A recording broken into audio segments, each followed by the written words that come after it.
Hello friends, welcome to the easy maths for T ಚಾನಲ್ಗೆ ನಿಮಗೆಲ್ಲ ಸ್ವಾಗತ ಹೇಳ್ತಾ, ಇವತ್ತು ನಾವು 2021 ಇಯರಿಂದು ಎನ್ರೋಲ್ಮೆಂಟ್ ಸ್ಟಡೀಸ್ ಪ್ರಾಬ್ಲಮ್ಸ್ಗಳನ್ನು ಬಿಡಿಸ್ತಾ ಇದ್ದೀವಿ. ಇದು ಎನ್ರೋಲ್ಮೆಂಟ್ ಸ್ಟಡೀಸಿಗೆ ಏನು ಓದಬೇಕು ಅಥವಾ ಸೈನ್ಸು 6 to 8 ಸೈನ್ಸಿಗೆ ಏನು ಓದಬೇಕಂತಂದು ಎಲ್ಲರೂ ಕ್ವಶನ್ಸ್ ಕೇಳ್ತಾ ಇದ್ದೀರಾ. ಅವ್ರಿಗೇನು ಸಜೆಷನ್ನಪ್ಪ ಅಂತಂದರೆ, ಆ ಬುಕ್ಸ್ ತೊಗೊಂಡು ಈ ಬುಕ್ಸ್ ತೊಗೊಂಡು ನಾವೇನು ದೊಡ್ಡ ಕಟ್ಟೆ ಕೊಟ್ಟು ಓದೋದೇನು ಬೇಡ. ಸಿಂಪಲ್ಲಾಗಿ 6ರಿಂದ 10ನೇ ಕ್ಲಾಸ್ವರೆಗೂ ಏನು ಟೆಕ್ಸ್ಟ್ ಬುಕ್ ಇದ್ದಾವಲ್ಲ, ಆ ಟೆಕ್ಸ್ಟ್ ಬುಕ್ಕನ್ನು ಓದಿದರೆ ಸಾಕು. ಅದಕ್ಕೂ ನಮಗಾಗಲ್ಲಪ್ಪ 6ರಿಂದ 10ರವರೆಗೂ ಓದೋಕ್ಕೆ ಅಂತ ಅನ್ನೋರು ಏನು ಮಾಡಿಬಿಟ್ರಿ, ಸುಮ್ಮನೆ ನನ್ನ ಸಜೆಷನ್ ಪ್ರಕಾರ 6ನೇ ಕ್ಲಾಸಿಂದ ಆಗಲ್ಲ ಅಂದ್ರೂ ಬರೀ 10ನೇ ಕ್ಲಾಸ್ ಟೆಕ್ಸ್ಟ್ ಬುಕ್ಕನ್ನು ಕಾನ್ಸಂಟ್ರೇಟ್ ಮಾಡಿರಿ. ಹೆಚ್ಚು ಪ್ರಶ್ನೆಗಳು ಏನು ಮಾಡಿರ್ತಾವಂದರೆ, ಈ 10th ಟೆಕ್ಸ್ಟ್ ಬುಕ್ಕಲ್ಲೇ 150 ಇಂಟು 3 ಇದೆ. ಇದು ಮೀಟರ್ ಪರ್ ಸೆಕೆಂಡಲ್ಲಿದೆ.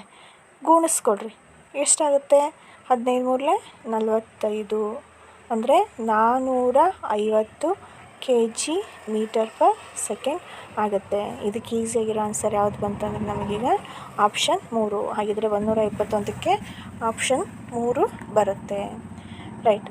ಈಗ 122ನೇ ಪ್ರಶ್ನೆಗೆ ಹೋಗೋಣ.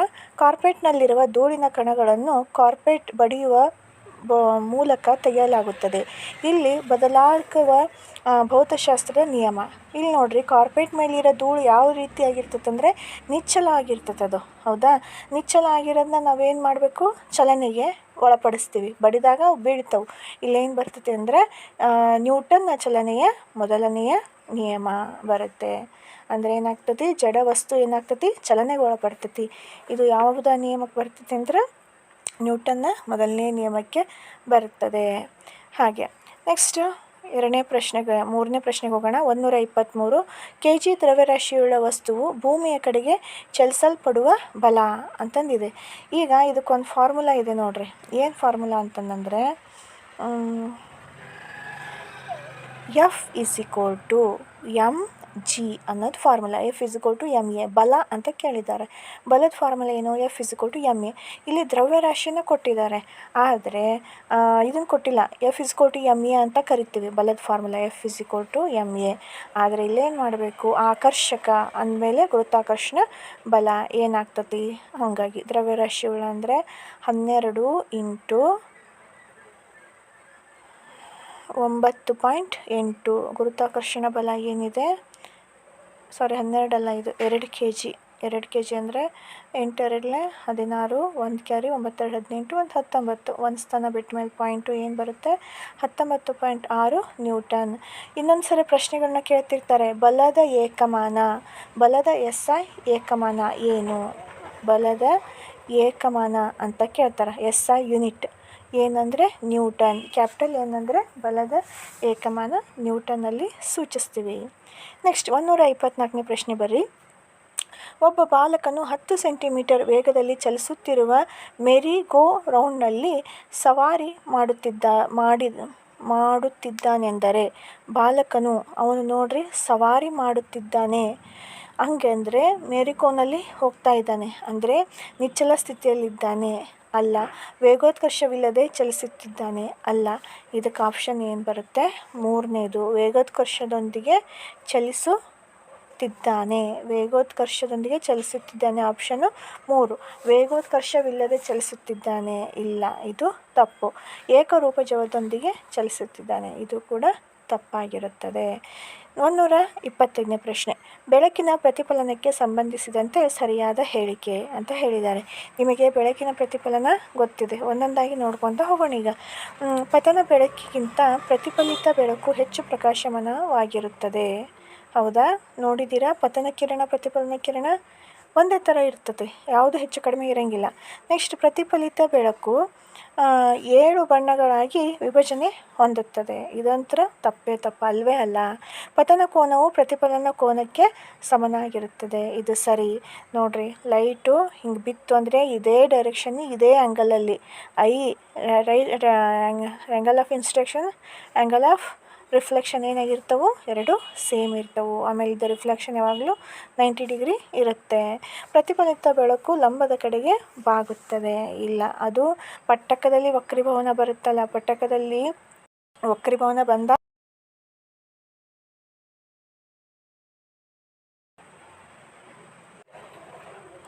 ಹಾಗಾದರೆ 125ನೇ ಯಾವುದಾಗುತ್ತೆ ಆನ್ಸರು 3. ಪತನ ಕೋನವು ಪ್ರತಿಫಲನ ಕೋನಕ್ಕೆ ಸಮವಾಗಿರುತ್ತದೆ. ನೆಕ್ಸ್ಟ್ ಪ್ರಶ್ನೆಗೆ ಹೋಗೋಣ. 126ನೇ ಪ್ರಶ್ನೆ. ವಿದ್ಯುತ್ ಆವೇಶದ ಮೂಲಮಾನ. ವಿದ್ಯುತ್ ಆವೇಶದ ಮೂಲಮಾನ ಯಾವುದು? ಇದು ಟೆಕ್ಸ್ಟ್ ಬುಕ್ಕಲ್ಲಿದೆ. SSLC ಬುಕ್ ಓದಿದವರು ನನಗೆ ಬೇಗ ಆನ್ಸರ್ ಮಾಡ್ಬೋದು. ಯಾವುದು? ಕೂಲೂಮ್. ಓಮ್ ಅನ್ನೋದು ಯಾವುದು? ಓಮ್ನ ನಿಯಮಕ್ಕೆ ಬರುತ್ತೆ. ವೋಲ್ಟ್ ಮತ್ತು ಆ್ಯಂಪಿಯರ್. ಕರೆಂಟಿಂದು ಆ್ಯಂಪಿಯರ್. ವೋಲ್ಟ್ ಯಾವುದಕ್ಕೆ ಬಳಸ್ತೀವಿ?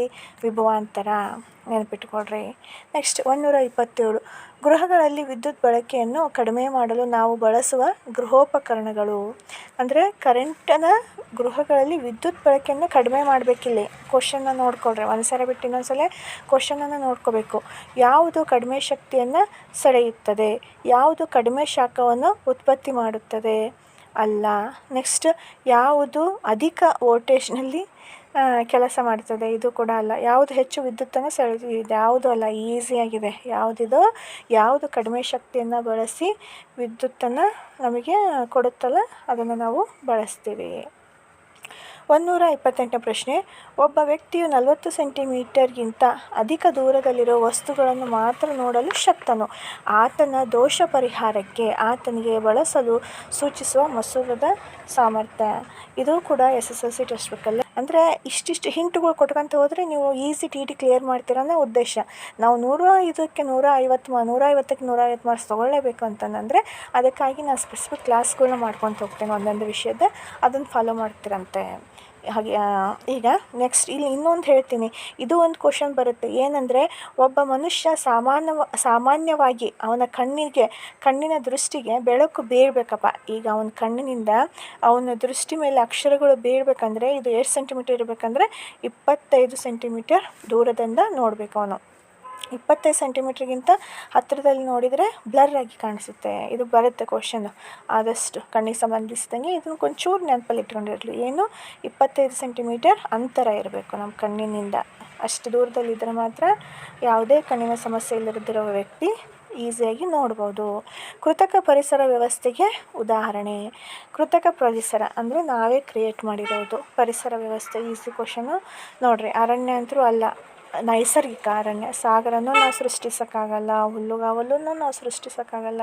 ಅದರಲ್ಲಿ ಪ್ರಾಣಿಗಳು ಇರೋಂಗಿಲ್ಲ, ಚಿಕ್ಕ ಚಿಕ್ಕ ಕೀಟಗಳಿರ್ತಾವೆ ಹುಲ್ಲುಗಾವಲಿನಲ್ಲಿ.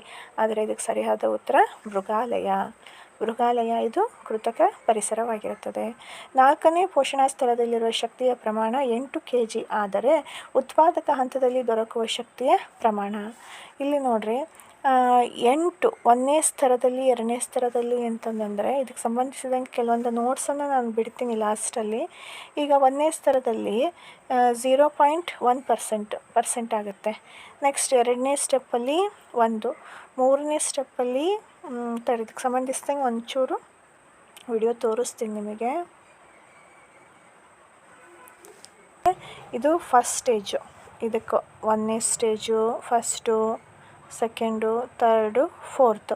4ನೇ ಸ್ಟೇಜಲ್ಲಿ ನಮಗೆ ಎಷ್ಟು ಫುಡ್ ಇದು ಆಗುತ್ತೆ ಅಂದರೆ ಅಷ್ಟು ನಮಗೆ ಶಕ್ತಿ ಸಿಗುತ್ತೆ. 4 ಅಂತ ತೊಗೊಂಡ್ರೆ ಇಲ್ಲಿ ಇವ್ರು ಏನು ತೊಗೊಂಡಿದ್ದಾರೆ ಈ ಪ್ರಶ್ನೆಯಲ್ಲಿ 4 ಕಿಲೋ ಜೌಲ್ ಅಂತ ತೊಗೊಂಡಿದ್ದಾರೆ ಇವರು. ಹಾಗಾಗಿ ಇವ್ರಿಗೆ ಏನು ಬಂದಿದೆ ಇಲ್ಲಿ 4000 ಕಿಲೋ ಜೌಲ್ ಅಂತಂದು ಬಂದಿದೆ. ಇದು ಕೂಡ ಸ್ವಲ್ಪ ಉನ್ನತ ಶಿಕ್ಷಣದಲ್ಲಿ ಬರುತ್ತೆ, ಹೈಸ್ಕೂಲಲ್ಲಿ ಇಲ್ಲ. ಇನ್ನೂ ಹೆಚ್ಚಿನ ಕ್ಲಾಸ್ಗಳಲ್ಲಿ ಇದನ್ನು ನಾವು ನೋಡ್ಬೋದು. CBSE ಸಿಲೆಬಸ್ಸಲ್ಲಿ ಬಂದಿರೋದು ಇದು. ಹಾಗೆ 103 ಅನ್ನೋದು ಅಲ್ಲಿ ಏನಾಗ್ಬಿಟ್ಟಿತ್ತು ಅಂದರೆ ಒಂಥರ ಧೂಳು, ಸುಮ್ಮನೆ ಹೊಗೆ ಬರ್ತಾ ಇತ್ತು ಅದು. ಅದ್ರ ಬಗ್ಗೆ ನೀವು ನೋಡಿರಿ, ಯೂಟ್ಯೂಬಲ್ಲಿ ತೆಗೆದು ನೋಡಿರಿ, ಆಮೇಲೆ ಅಲ್ಲೆಲ್ಲ ನೋಡಿರಿ, ಐಡಿಯಾ ಬರುತ್ತೆ ಏನು ಅಂತಂದೇಳಿ. 123 ಅಮೃತಾದೇವಿ ಬಿಶೋಯ್ ಈ ಮರವನ್ನು ಉಳಿಸಲು ತಮ್ಮ ಪ್ರಾಣವನ್ನು ತ್ಯಾಗ ಮಾಡಿದರು. ಯಾವ ಮರಗಳನ್ನು ನಿಮಗೆಲ್ಲ ಗೊತ್ತಿದೆ? ಕೇಜ್ರಿ ಮರಗಳು ಏನಾಗಿದ್ವು ಅಲ್ಲಿ ತುಂಬ ಹೆಚ್ಚಾಗಿ ಬೆಳೀತಿದ್ರು. ಅವನ್ನ ಕಟಾವು ಮಾಡೋಕ್ಕೆ ಬಂದಾಗ ಅವ್ರು ಏನು ಮಾಡಿಬಿಡ್ತಾರೆ, ಮರವನ್ನು ತಪ್ಪಿಕೊಂಡು ಆ ಮರದ ತಪ್ಪಿಕೊಂಡಾಗನೇ ಅವ್ರಿಗೇನು ಮಾಡಿಬಿಡ್ತಾರೆ, ಕೊಲೆ ಮಾಡ್ತಾರೆ, ಸಾಯಿಸ್ತಾರೆ. 133 ಜೀವನದ ಸಿಬ್ಬಂದಿ ಎಂದು ಕರೆಯಲಾಗುವ ಜೈವಿಕ ಅಂಗ. ಜೀವನದ ಸಿಬ್ಬಂದಿ ಅಂದರೆ ನಮಗೆ ನೋಡಿರಿ ಲಿಪಿಡ್ಸ್ಗಳು ಅಂತಂದರೆ ಇವು ಲಿಕ್ವಿಡ್ ಥಿಂಗ್ಸ್ಗಳು, ಫ್ಯಾಟು ಅವನ್ನೆಲ್ಲ ನಾವು ಲಿಪಿಡ್ಸ್ ಅಂತ ಕರಿತೀವಿ. ಅವು ನಮಗೆ ಹೆಚ್ಚಾಗಿ ತಿಂದರೆ ನಮ್ಮ ಆರೋಗ್ಯ ಚೆನ್ನಾಗಿರಲ್ಲ. ಇದು ಅಲ್ಲ. ಪ್ರೋಟೀನ್ಸು ಹೆಚ್ಚಿಗೆ ಆಗಬಾರ್ದು. ಹೆಚ್ಚಿಗೆ ಪ್ರೋಟೀನ್ಸ್ ಅಂದರೆ ಪ್ಲೇಟ್ಲೆಟ್ಸ್ ಜಾಸ್ತಿ ಆಗಿಬಿಡುತ್ತವೆ, ಈಗೆಲ್ಲ ರೋಗ ಬರ್ತಾ ಇದೆ ಅದಕ್ಕೋಸ್ಕರ. ನೆಕ್ಸ್ಟ್ ವಿಟಮಿನ್ಸು, ಹೈ ವಿಟಮಿನ್ಸ್ಗಳು ಕೂಡ ಚೆನ್ನಾಗಲ್ಲ. ಆದರೆ ನಾವು ವಿತೌಟ್ ಕಾರ್ಬೋಹೈಡ್ರೇಟ್ಸ್ ನಾವು ತಿಂದನೇ ಇರೋಕ್ಕೆ ಆಗೋದಿಲ್ಲ, ಶಕ್ತಿನೇ ಇರೋಂಗಿಲ್ಲ ವಿತೌಟ್ ಕಾರ್ಬೋಹೈಡ್ರೇಟ್. ರೊಟ್ಟಿ ಪಲ್ಯ ನೋಡಿರಿ, ಕಾರ್ಬೋಹೈಡ್ರೇಟ್ಸ್ ಯಾವ ವಸ್ತು ಬಿಳಿಯಾಗಿ ಕಾಣಿಸುತ್ತಲ್ಲ ಅದರಲ್ಲಿ ಏನಿದೆ ಅಂತ ಅರ್ಥ, ಕಾರ್ಬೋಹೈಡ್ರೇಟ್ ಅಂತ ಇದೆ ಅನ್ನೋದು ನಾವು ತಿಳ್ಕೊಂಬಿಡ್ಬೇಕು. ಬಿಳಿಯಾಗಿರೋದು ನೀವು ಅಕ್ಕಿ ನೋಡಿರಿ, ಜೋಳದ ಹಿಟ್ಟು, ಗೋಧಿ ಹಿಟ್ಟು, ಇವೆಲ್ಲ ಹೆಚ್ಚು ಕಾರ್ಬೋಹೈಡ್ರೇಟ್ ಇರೋಂಥ ಪದಾರ್ಥಗಳು. ಹಾಗಾಗಿ ಇದಕ್ಕೆ ಸರಿಯಾದ ಉತ್ತರ ಯಾವುದಾಗುತ್ತೆ ಅಂದರೆ ಕಾರ್ಬೋಹೈಡ್ರೇಟ್ಗಳು. 134 ದೇಹದಲ್ಲಿ ಎ ಜೀವಸತ್ವದ ಕೊರತೆಯಿಂದ ಉಂಟಾಗುವ ನ್ಯೂನತಾ ಕಾಯಿಲೆ. ಇದೆಲ್ಲ ನಿಮಗೆ ಗೊತ್ತಿದೆ. ಇದಕ್ಕೆ ಈಸಿಯಾದ ಆನ್ಸರು ಇರುಳು ಗಣ್ಣು. Scurvy vitamin C, beriberi vitamin B, rickets vitamin D. ಇವೆಲ್ಲ ಈಸಿಯಾಗಿದ್ದಾವೆ. ಈ ಟೈಪ್ ಕ್ವಶನ್ ಬಂದುಬಿಟ್ರೆ ಸಾಕಪ್ಪ ಅನ್ನಿಸ್ತಿರುತ್ತೆ ಒಂಥರ ಎಕ್ಸಾಮಲ್ಲಿ. ಹಾಗೆ ಈ ಕೆಳಗಿನ ಯಾವ ಲವಣ ಹಲ್ಲುಗಳ ಮೇಲೆ ಹಳದಿ ಅಥವಾ ಕಂದು ಬಣ್ಣದ ಕಲೆಗಳಿಗೆ ಕಾರಣವಾಗುತ್ತದೆ ಹೆಚ್ಚುವರಿ ಪ್ರಮಾಣದಲ್ಲಿ? ಯಾವುದು ಅಂತ ಕೇಳಿದ್ದಾರೆ. ಇದಕ್ಕೆ ಉತ್ತರ ಫ್ಲೋರಿನ್. ಈಗಾಗಲೇ ಗೊತ್ತಿದೆ, ಅಡ್ವರ್ಟೈಸ್ಮೆಂಟ್ಗಳಲ್ಲೆಲ್ಲ ಬರ್ತಿದೆ. ಹೆಚ್ಚಿನ ಫ್ಲೋರಿನ್ನ ಕೊರತೆಯಿಂದ ಹಲ್ಲುಗಳು ಹಳದಿಯಾಗೋದು ಅಂತೇಳಿ. ರೋಗ ಉಂಟಾಗಲು ಕಾರಣ ಯಾವುದು? ಇದಕ್ಕೆ ಇದು ಯಾವ ರೋಗಗಳು ಅನ್ನೋದು ಇದು 7ನೇ ಕ್ಲಾಸ್ ಟೆಕ್ಸ್ಟ್ ಬುಕ್ಕಲ್ಲಿದೆ ನೋಡಿರಿ. ರೋಗಗಳಿಗೆ ಮತ್ತು ಇದಕ್ಕೆ ಯಾವ ರೋಗ ಮತ್ತು ಎಂಥದ್ದು ಕಾಯಿಲೆಯಿಂದ, ಯಾವ ಕೊರತೆಯಿಂದ ಉಂಟಾಗ್ತದೆ ಅಂತಂದೇಳಿ ಇದೆ 7ನೇ ಕ್ಲಾಸ್ ಟೆಕ್ಸ್ಟ್ ಬುಕ್ಕಲ್ಲಿ. ಇನ್ನೊಂದು ಸ್ವಲ್ಪ ಚೆನ್ನಾಗಿ ನೋಡ್ಕೋಬೋದು, ನಿಮಗೆ ಹೆಲ್ಪ್ ಆಗುತ್ತೆ ಅಂತ ಹೇಳ್ತಾ ಇದ್ದೀನಿ. 10ನೇ ಕ್ಲಾಸಿನ ಟೆಕ್ಸ್ಟ್ ಬುಕ್ಕಲ್ಲಿ ಇದೆ ಇದು. 10ನೇ ಕ್ಲಾಸ್ ಟೆಕ್ಸ್ಟ್ ಬುಕ್ಕಲ್ಲಿ ಕೂಡ ನೀಟಾಗಿ ಕೊಟ್ಟಿದ್ದಾರೆ. ನೆಕ್ಸ್ಟ್ 137 ICBN ವಿಸ್ತೃತ ರೂಪ. ಇದರದ್ದು ವಿಸ್ತೃತ ರೂಪ ಏನಂದರೆ Indian National Code of Botanical ನೋಮೆನ್ಕ್ಲೇಚರ್.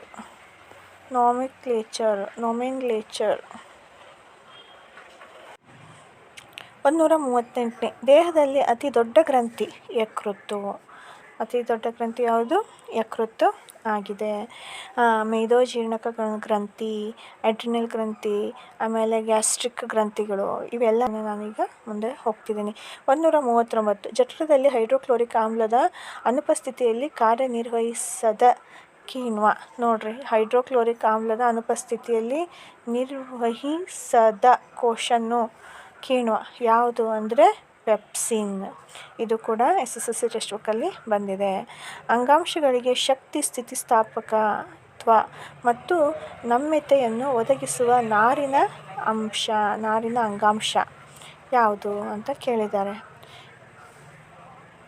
ಇಲಾಸ್ಟಿನ್ ಮತ್ತು ಕೊಲಾಜನ್ ಮತ್ತು ಎಲಾಸ್ಟಿನ್ ಇದ್ದರೆ ನಮಗೇನಾಗ್ತದೆ, ನಾರಿನಾಂಶಗಳು ದೊರೆತವು. ನೆಕ್ಸ್ಟ್ ಲಡಾಖ್ನಲ್ಲಿರುವ ಪ್ಯೂಗ್ ಕಣಿವೆ ಈ ವಿಧದ ವಿದ್ಯುತ್ ಉತ್ಪಾದನೆಗೆ ಸೂಕ್ತವಾಗಿದೆ. ಲಡಾಖ್ನಲ್ಲಿರೋದು ನಮಗೆಲ್ಲ ಗೊತ್ತಿದೆ, ಯಾವುದು ಅಂತಂದರೆ ಭೂಗರ್ಭ ಉಷ್ಣ. ಇವೆಲ್ಲ ನೋಡಿರ್ತೀರ, ಕನ್ಯಾಕುಮಾರಿ ಆ ಸೈಡೆಲ್ಲ ಪವನ ವಿದ್ಯುತ್ ಎಲ್ಲ ಇದೆ. ನೆಕ್ಸ್ಟ್ 142ನೇ ಪ್ರಶ್ನೆ, ಒತ್ತಡದ ಚಿಕಿತ್ಸೆಗಾಗಿ ಬಳಸುವ ಔಷಧಿಗಳ ವರ್ಗ. ಒತ್ತಡದ ಚಿಕಿತ್ಸೆಗಾಗಿ ಯಾವುದನ್ನು ಬಳಸ್ತೇವೆ ಅಂದರೆ ಖಿನ್ನತೆ ಶಮನಕಾರಿ. ಒತ್ತಡ ಅಂದರೆ ಮೈಂಡ್ ಫ್ರೆಶರಿಂದ, BP ಇರುತ್ತಲ್ಲ ಅವಕ್ಕೆಲ್ಲ. ನೆಕ್ಸ್ಟ್ ನೋವು ನಿವಾರಕಗಳು, ಪೇನ್ ಕಿಲ್ಲರ್ಸು. ನಂಜು ನಿರೋಧಕ ಅಂದರೆ ಇವು ಹಾವು ಕಚ್ಚಿರ್ತಾವಲ್ಲ ಅದಕ್ಕೆ. ನೆಕ್ಸ್ಟ್ ಅಲರ್ಜಿ ನಿವಾರಕ ಅಂದರೆ ಸ್ಕಿನ್ ಡಿಸೀಸಸ್ ಇರ್ತಾವಲ್ಲ ಅದಕ್ಕೆಲ್ಲ ಬಳಸ್ತಿರ್ತಾರೆ. 143 ನೈಸರ್ಗಿಕ ಅನಿಲ ಪೆಟ್ರೋಲ್ ಮತ್ತು ಕಲ್ಲಿದ್ದಲು ಈ ವಿಧದ ಅಂಗದ ಗುಂಪಿಗೆ ಸೇರಿದೆ. ಯಾವುದು? ಪಳೆಯುಳಿಕೆ. ಪೆಟ್ರೋಲ್ ಇಂಧನಗಳು ಅಂದ ತಕ್ಷಣ ನಮ್ಮ ತಲೆಯಲ್ಲಿ ಯಾವುದು ಬರುತ್ತೆ? ಪಳೆಯುಳಿಕೆ ಇಂಧನಗಳು ಬರುತ್ತೆ. ಒಂದು ವೇಳೆ ಅದು ಪಳೆಯುಳಿಕೆ ಇಂಧನ ಬಂದಿದ್ದಿಲ್ಲ ಅಂದರೆ, ಒಂದು ವೇಳೆ ನಾನು ಹೇಳ್ತಾ ಇರೋದು ಅವಾಗಿದ್ದು ಏನಾಗಿರ್ತಿದ್ದು, ಜೈವಿಕ ಇಂಧನಕ್ಕೆ ಬರ್ತೈತಿ. ಜೈವಿಕ ಅಂತ ಬರ್ತಾವೆ ಕೆಲವೊಂದು ಕ್ವಶನ್, ಆವಾಗ ಜೈವಿಕ ಬರ್ತೈತಿ. ಆ ಥರ ಸ್ಪೆಸಿಫಿಕ್ಕಾಗಿ ಈಗ ಪಳೆಯುಳಿಕೆ ಇಂಧನ ಅಂತ ಬಂದಿದೆ. ನೆಕ್ಸ್ಟು ಅಯೋಡೆಕ್ಸ್ನಲ್ಲಿ ಅತಿ ಹೆಚ್ಚಾಗಿ ಬಳಸಲಾಗುವ ರಾಸಾಯನಿಕ ಔಷಧ. ಅಯೋಡೆಕ್ಸ್ ತಯಾರಿಸಬೇಕಾದ್ರೆ ಏನು ಬಳಸ್ತೀವಿ ಅನ್ನೋದೇಳಿ ಮೀಥೇನ್ ಸ್ಯಾಲಿಸಿಲೇಟ್ ಅನ್ನು ಬಳಸ್ತೀವಿ ಅಯೋಡೆಕ್ಸ್ಗಳಲ್ಲಿ. ನೆಕ್ಸ್ಟ್ ಪ್ರಶ್ನೆಗೆ ಹೋಗೋಣ. 145 ಪರಿಸರ ವಿಜ್ಞಾನ ಅಧ್ಯಯನದಲ್ಲಿ ಸೃಜನಾತ್ಮಕ ಅಭಿವ್ಯಕ್ತಿಗೆ ಇದು ಉದಾಹರಣೆ ಎಲ್ಲ. ಇಲ್ಲಿ ನೋಡ್ರಿ, ಇಲ್ಲಿ ಬಂದು ಸೈಕಾಲಜಿ ಓರಿಯೆಂಟೆಡ್ ಕ್ವಶನ್ಸ್. ಇವ್ನು ಭಾಳ ಸೂಕ್ಷ್ಮವಾಗಿ ನಾವು ಆನ್ಸರನ್ನು ಮಾಡಬೇಕು. ಸೃಜನಾತ್ಮಕ ಅಭಿವ್ಯಕ್ತಿ ಒಂದನೇ ಪ್ರಶ್ನೆ, ಇದು ಆಪ್ಷನ್ ಏನಿದೆ ಅಂದರೆ ಸೃಜನಾತ್ಮಕ ಕಾದಂಬರಿಗಳ ಓದುವಿಕೆ ಉದಾಹರಣೆ ಅಲ್ಲ ಅಂತ ಕೇಳಿದ್ದಾರೆ. ಪರಿಸರ ಅಂತ ಬಂದಾಗ ಏನಾಗ್ಬಿಡ್ತೈತಿ, ಕಾದಂಬರಿಗಳು ಇದಕ್ಕೆ ಇದು ಅಲ್ಲ, ಇದು ಕಾದಂಬರಿ ಅಂದ ತಕ್ಷಣ ಭಾಷಾಭ್ಯಾಸಕ್ಕೆ ಸ್ವಲ್ಪ ಇದು ಆಗ್ತತಿ, ಲಿಂಕ್ ಆಗ್ತತಿ. ನೆಕ್ಸ್ಟ್ ತೆಪ್ಪೆ ಚಿತ್ರಗಾರಿಕೆ ತಯಾರಿಕೆ, ಕೈಗೊಂಬೆ ಪ್ರದರ್ಶನ ಕಲೆ, ಇವೆಲ್ಲ ಸೃಜನಾತ್ಮಕ ಕಲೆಗಳಾಗ್ತವೆ. ಆದರೆ ಇದು ಕಾದಂಬರಿ ಓದುವಿಕೆ, ಬರೆಯೋದು ಅಲ್ಲ, ಓದುವಿಕೆ ಏನಾಗ್ತದೆ ಇದು ಅಲ್ಲ. ಹಾಗಾಗಿ ಆಪ್ಷನ್ ಯಾವುದು ಇದಕ್ಕೆ 1 ಸರಿಯಾದ ಉತ್ತರ ಆಗಿದೆ. 146 ಪರಿಸರ ವಿಜ್ಞಾನ ಕಲಿಕೆಯಲ್ಲಿ ವೀಕ್ಷಣೆ ಮೂಲಕ ಕಲಿಕೆಯ ಹಿಂದಿರುವ ಪ್ರಮುಖ ಪರಿಕಲ್ಪನೆ. ಪರಿಸರ ಫಸ್ಟ್ ಕ್ವಶನ್ ನೋಡಿದ ತಕ್ಷಣ ಬೇಸಿಕ್ಕನ್ನು ನಾವು ಅಂಡರ್ಲೈನ್ ಮಾಡ್ಕೊಂಬಿಡೋಣ. ವಿಜ್ಞಾನ ಕಲಿಕೆಯಲ್ಲಿ ವೀಕ್ಷಣೆಯ ಮೂಲಕ ಕಲಿಕೆಯ ಹಿಂದಿರುವ ಪ್ರಮುಖ ಪರಿಕಲ್ಪನೆ. ವೀಕ್ಷಣೆ ಮೂಲಕ ಫಸ್ಟ್ ಡೆಮಾನ್ಸ್ಟ್ರೇಷನಿಂದ ನಾವೇನು ಕಲಿತೇವೆ ಅಂದರೆ, ಒಂದನೇದು ನೋಡೋಣ, ತನ್ನ ಅನುಭವದ ಮೂಲಕ ಜ್ಞಾನದ ಸಂರಚನೆ ಮತ್ತು ಪುನರ್ರಚನೆ ಮಾಡಿಕೊಳ್ಳೋದು. ಇದಕ್ಕೆ ಆಪ್ಷನ್ನು 1. ಇತರರ ಅನುಭವದ ಮೂಲಕ ದೊರೆತ ಮಾಹಿತಿ ಸಂಗ್ರಹ ಅಲ್ಲ. ನಾವು ಎಕ್ಸ್ಪೆರಿಮೆಂಟ್ ಮಾಡಿದಾಗ ನಮಗೆ ಅಷ್ಟೇ ಅನುಭವ ಬರ್ತದೆ. ಪರಿಕಲ್ಪನೆಗಳ ಸೈದ್ಧಾಂತಿಕ ಅರ್ಥೈಸಿಕೊಳ್ಳುವಿಕೆ ಇದೂ ಸರಿಯೇ, ಆದರೆ ಜ್ಞಾನದ ರಚನೆ ಮತ್ತು ಪುನರ್ರಚನೆ ಆಗ್ತತಿ. ಸ್ಮೃತಿಯಿಂದ ಜ್ಞಾನದ ಪುನಃಸ್ಮರಣೆ, ಇವೆಲ್ಲ ಕೆಲವೊಂದಿಷ್ಟು ಆನ್ಸರ್ ಎಲ್ಲ ಸೇಮ್ ಅಂತ ಅನ್ನಿಸ್ತಾ ಇರ್ತವೆ. ಆದರೆ ಸ್ವಲ್ಪ ನಾವು ತೀಕ್ಷ್ಣವಾಗಿ ಪರಿಕಲ್ಪನೆ, ಪುನರ್ರಚನೆ ಇವನ್ನೆಲ್ಲ ಯೋಚನೆ ಮಾಡಿಕೊಂಡು ನಾವು ಯಾವ್ದು ಸೂಟು ಅಂತ ಇದು ಮಾಡ್ಕೋಬೇಕು. 147 ಪರಿಸರ ಅಧ್ಯಯನ ಬೋಧನೆಗೆ ಬಳಸುವ ಬೋಧನಾ ವಿಧಾನಗಳಲ್ಲಿ ಪ್ರಾಮುಖ್ಯತೆ ಪಡೆದಿರುವುದು ಯಾವುದು? ಪರಿಸರ ಅಧ್ಯಯನದಲ್ಲಿ ಬೋಧನೆಗೆ ಬಳಸುವ ಬೋಧನಾ ವಿಧಾನಗಳು ವಿದ್ಯಾರ್ಥಿಗಳನ್ನು ನಿಷ್ಕ್ರಿಯ ಆಲಿಕೆಗೆ ಅವಕಾಶ ಒದಗಿಸುವುದು. ನೋಡ್ರಿ, ಕ್ವಶನಲ್ಲಿ ಮತ್ತೇನೋ ಇರ್ತದೆ, ಪ್ರಾಮುಖ್ಯತೆ ಪಡೆದಿರುವುದು ಅಂತ ಕ್ವಶನ್ ಇದೆ, ಪಾಸಿಟಿವ್ ಸೈಡ್ ಇದೆ.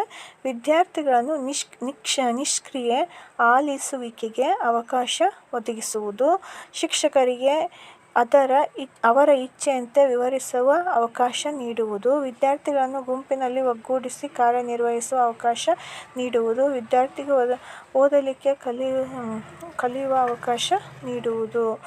ಓದುವಿಕೆಯಿಂದ ಇವೆಲ್ಲ ಸರಿ ಅನ್ನಿಸ್ತದೆ. ಇದನ್ನೇ ಒಂದನೇದು ನನಗೆ ಯಾಕೋ ರಾಂಗ್ ಅನ್ನಿಸ್ತಾ ಇದೆ. ವಿದ್ಯಾರ್ಥಿಗಳನ್ನು ನಿಷ್ಕ್ರಿಯ ಆಲಿಕೆಗೆ ಅವಕಾಶ ಒದಗಿಸ್ಕೋದು, ಅವ್ರು ಸುಮ್ಮನೆ ಓದ್ಕೊಂತ ಇವೆಲ್ಲ ಸರಿ ಅನ್ನಿಸ್ತಾ ಇದ್ದಾವೆ. ಆದರೆ ಇದು ಒಂದೇ ನನಗೆ ಯಾಕೋ ತಪ್ಪು ಅನ್ನಿಸ್ತಾ ಇರೋದ್ರಿಂದ ಇದು ಆನ್ಸರು. ನೆಕ್ಸ್ಟ್, ಪರಿಸರ ಅಧ್ಯಯನ ಬೋಧನೆಯಲ್ಲಿ ನಾವು ಮೌಲ್ಯಗಳನ್ನು ಅಳವಡಿಸಬೇಕು. ಏಕೆಂದರೆ ಮೌಲ್ಯಗಳು ಬೇಕು ಮಕ್ಕಳಿಗೆ. ಮೌಲ್ಯಗಳು ಕೂಡ ಪರಿಸರದಲ್ಲಿ ಬರೀ ಪಾಠ ಓದ್ಕೊಂತ ಅದಿರುತ್ತೆ, ಮೌಲ್ಯನೇ ಇಲ್ಲ ಅಂದರೆ ಏನು ಮಾಡ್ತೀರಾ? ಹಾಗಾಗಿ ಪರಿಸರ ಅಧ್ಯಯನ ಕಲಿಕೆಯು ಹೆಚ್ಚಾಗಿ ವೈಜ್ಞಾನಿಕ ಅಂಶಗಳ ಮೇಲೆ ಗಮನ ಕೇಂದ್ರೀಕರಿಸುತ್ತದೆ. ಏನು ಮೌಲ್ಯಗಳು ಕೊಡ್ತೇವೆ ನಾವು ಪರಿಸರ ಓದೋದ್ರಿಂದ? ವೈಜ್ಞಾನಿಕ ಅಂಶಗಳ ಮೇಲೆ. ಯಾವ ಮೌಲ್ಯ ಕಲಿಸ್ತೇವೆ ಅಂದರೆ ವೈಜ್ಞಾನಿಕ ಮೌಲ್ಯಗಳನ್ನು ಕಲಿಸ್ತೀವಿ.